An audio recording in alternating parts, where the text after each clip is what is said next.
let's start with this one.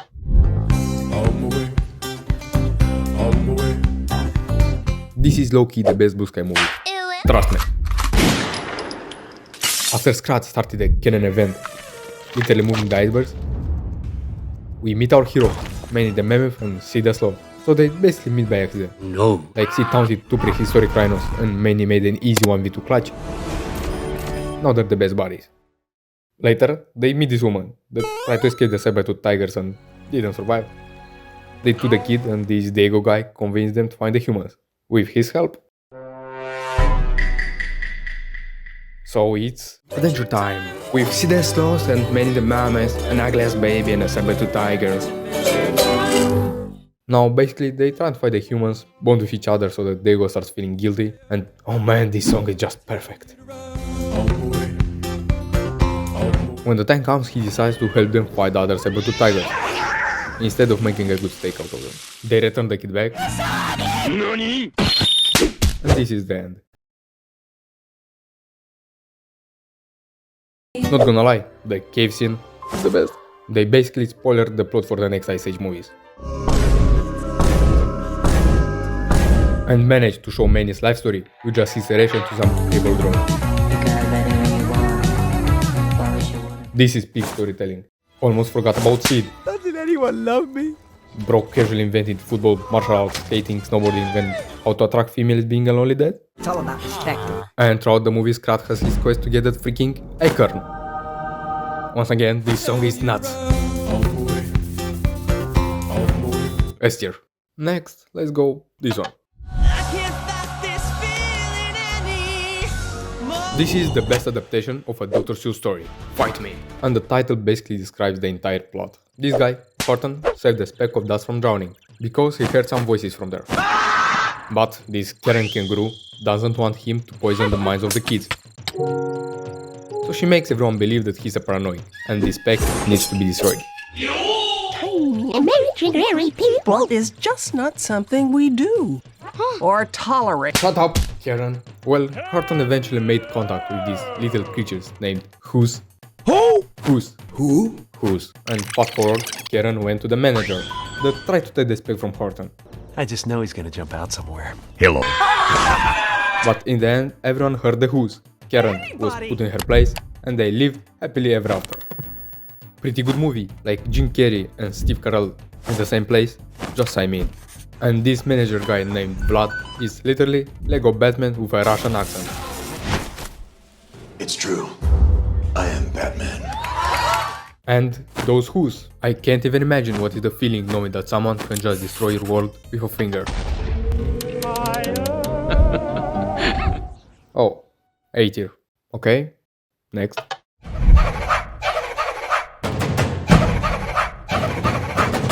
This is a pretty good sequel. I love how they went from a little local adventure in the first movie to an actual apocalypse where the iceberg starts melting and they're forced to go find the boat. Also, we continue the story of Manny that goes through some existential crisis, thinking he is the last mammoth. Then where's your big happy family?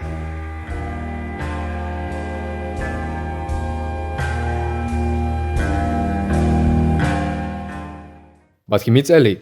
That changes all for him. Also, she thinks it's not possum. I'm a possum. So, following their journey to the boat, Manny tries to convince Ellie she's actually a mammoth and they need to revive their species.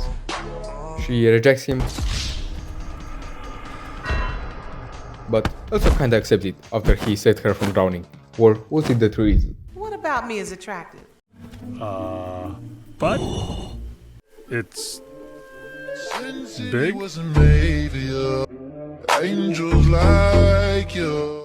Also, Sid was dragged in some side quest to become the Fire King for some mini sloth race that tried to sacrifice him to end the flood.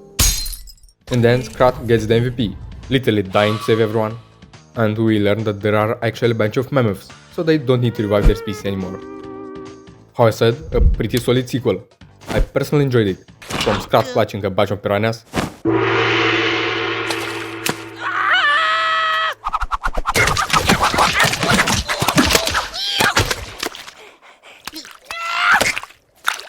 to Sid once again being the best character.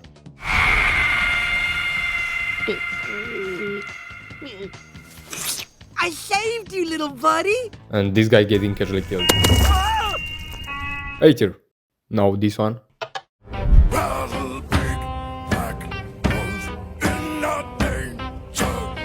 To be honest, this is a pretty forgettable movie. Like, the only thing I could remember after finishing it is that Chop Chop Factory.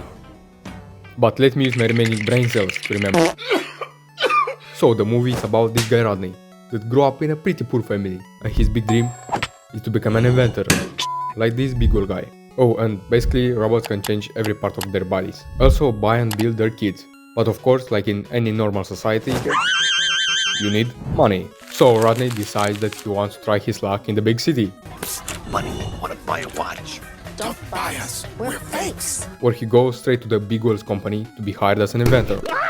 Yeah, who needs a shitty CV and at least 5 years of experience? Well, he gets his reality check when he saw that the company was taken by this crazy dude that wants to stop making cheap parts for robots and instead build new, expensive ones so that he can take all the money for normal citizens. And the ones that can't buy them will be torn apart by his crazy mom. What are you afraid of? Grow some bone. Well, Rodney becomes a street surgeon that fixes robots. Yeah, this is life. And later he also finds the big old guy, and together they take down the crazy mom and her son. Finally, he becomes the successor of the big old's company. Well, it's a pretty average movie. The most memorable part is that lady with a dumb truck of an ass. Holy shit! And when the realization hits you that this chop shop is actually a corpse gathering factory, where they kill and melt down robots and then create new parts that are worn by others. Basically, all of them are wearing some dead bodies. B tier. Okay, this one. I wanna party and fly. I actually spoke about Rio in this video, so A tier. I'm kidding, this is actually a shitty video, don't watch it. Now seriously, this is one of the best Blue Sky movie. Of course, it's not peak animation, but now I have one more song stuck in my head. So, this is Blue. I mean, yeah, he's blue, but his name is also Blue. He was literally kidnapped and brought to Minnesota. And apparently, he was the last male of a blue macaw. Of course, till the second movie came, but let's forget about it for now. So because he is the last macaw, these ornithologists took him to Rio to make something like a macaw farm. Fast forward, both of them were kidnapped again by this kid that took them to these clowns, poachers. Of course they escape, but Blue never learned to fly, so they basically have slowness 5. And their new quest is to get rid of this chain. They meet some cool guys, and here comes the best scene, with the best song. But in the most important moment, they were interrupted. So the main quest continues, where they finally get rid of this chain and part their ways. Hey, it's not my fault you can't fly.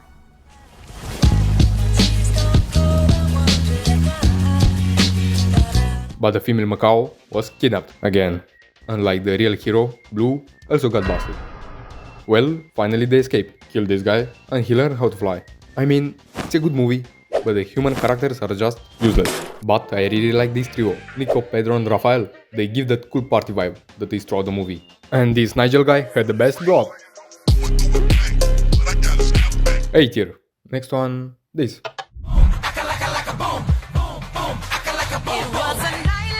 This is sort of my guilty pleasure, and in my opinion is the second best movie Blue Sky made. Like just from the beginning, man is getting ready to become a dad and see this amount.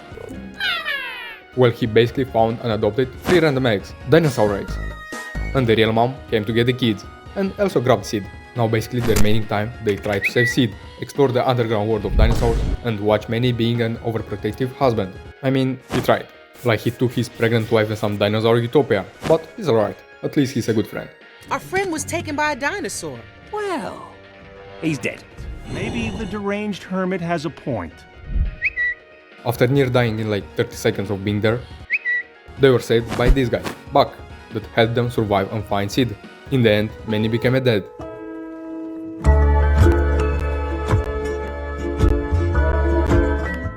I'm not crying, you are. Kill this guy, and happy ending. I don't care what to say, this is a really good movie. I know Buck is one of my favorites. He's crazy and cool at the same time. Like his greatest enemy is a freaking baryonyx named Rudy. Like this was planned to be the last Ice Age movie, but... Money! So we have 2 more movies and a bunch of spin-offs. Also Sid was great as usual. I thought you were a female! He became a mom and then tried making out with this female T-Rex. It's alright, buddy. this guy fucked a dragon. You can too. Also, Manny's series seems to have worked. Now he has a wife and a little daughter. Oh, also Scrat got a lady. They even moved in together. But he chose the acorn over her. S tier. Nowadays,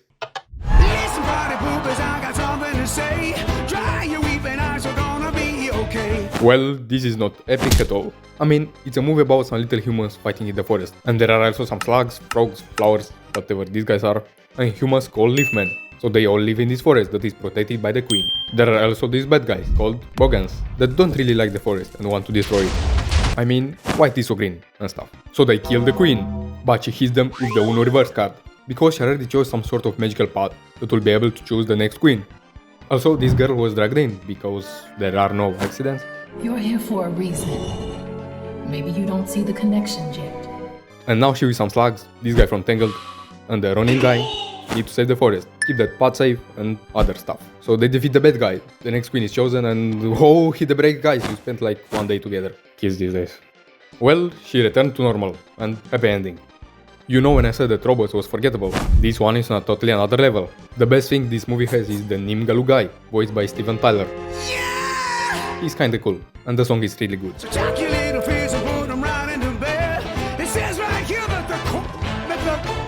Also, the main villain called Mandrake, not this one, wants to destroy the forest because he's green, I guess. But later they kill his son, so new motivation unlocked. And that fruit fly joke. What's it like having such a short life cycle? It's great, mister. When I grow up, I'm gonna wish I had done more with my life, Sonny. C tier. Next, this one.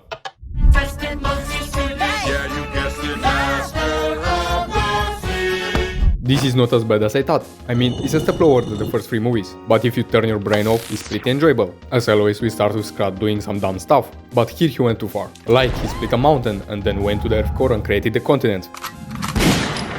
But remember, brain off. Well, Manny's daughter is now a teenager, doing teenager stuff. You know, liking boys, having a ton of insecurities, and fighting with their parents. I wish you weren't my father. We finally see Sid's family, that one that abandoned him in the first movie, and I really feel bad for him. They do this every year!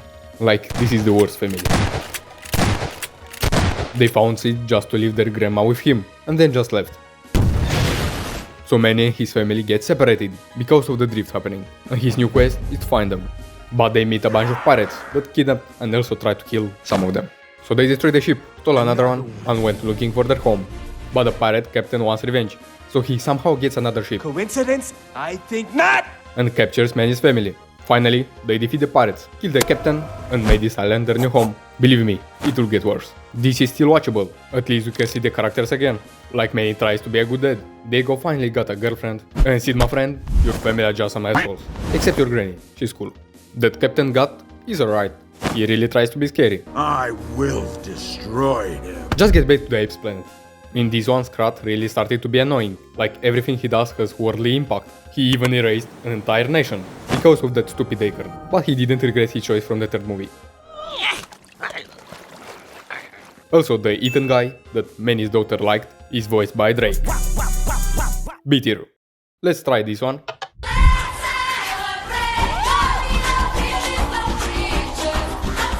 I don't even know why this movie exists. I wasted 1 hour, 41 minutes and 11 seconds for nothing. I just want to forget it. So we start with our macaw family, just living a happy life. But the ornithologist guy found out that there are other blue macaws. So basically the entire plot of the first movie can be thrown in the trash. Well, Blue and his family decided to go to the Amazon to find the other macaws of their species, mostly because his wife wanted so. So they found a bunch of them just hiding in the forest. Also, Blue's wife found her dad, that hates Blue just because he's a pet. And because of him, some sort of football match started that they lost. And now can't eat nuts. There is also that final battle between birds and humans that want to destroy the jungle, but of course they win. Oh, and remember Nigel from the first movie? Well, now he wants revenge, and the entire movie he and his squad tries to kill Blue using the poison of this frog. But instead of Blue, he gets shot with it, and he dies. Well, not really. Plot twist, this frog is not poisonous. This movie is a total mess. The plot happened just because why not make some more money? Like, remember those cool guys from the first movie? Now they don't really do anything. They also come to the Amazon, and the entire movie make an audition, where they couldn't even recognize Nigel. You look familiar. No, don't think so. And this guy also took Nico's battle cap. I feel naked. Well, this is one of the worst Blue Sky movie. Maybe the best part is Nigel, that still has some charisma left. And Bruno Mars, that voices this guy Roberto. Look at us shining. D tier. Next, this one.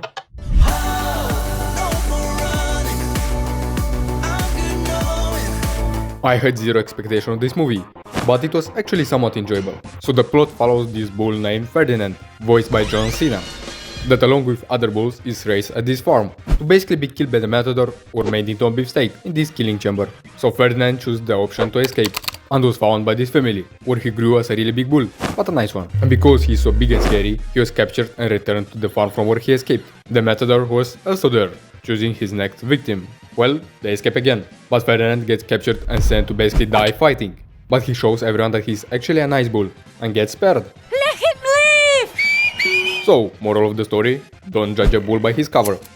To be honest, I didn't expect this movie to be this dark. Like in the first 10 minutes, Ferdinand's dad gets selected by the matador, and never returns. Later we also see how many of these bulls were really killed. The bull never wins. And when two of the Ferdinand friends were took to this meat factory, I really thought they were killed.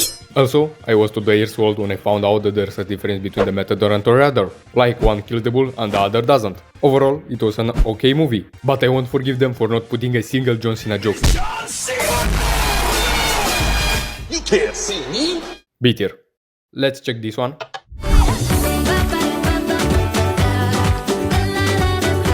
To be honest, this is my first time watching a Peanuts movie. Before this, I didn't even see a book. All I know is that they are really old, and that I had some McDonald's toys with them. But this movie is alright. It's a down-to-earth story about this guy Charlie Brown, that likes this redhead girl, that just moved to his neighborhood. But he's kind of unlucky, and everyone knows it. So the entire movie he tries to impress the girl, and he succeeds, after a bunch of trials. I like how after he got a perfect score, everyone started to see that Charlie Brown is actually smart. Notice his use of space. Huh? Like before they thought he's a loser, but now he became popular. This really shows how people perceive you, but he signed the wrong paper, so he returned to being considered a loser. And he really read the entire War and Peace by Tolstoy, and wrote a summary. You're smart. Also the entire movie, the dog Snoopy writes a novel about him being a pilot in the First World War. For me it's an A tier. Nowadays,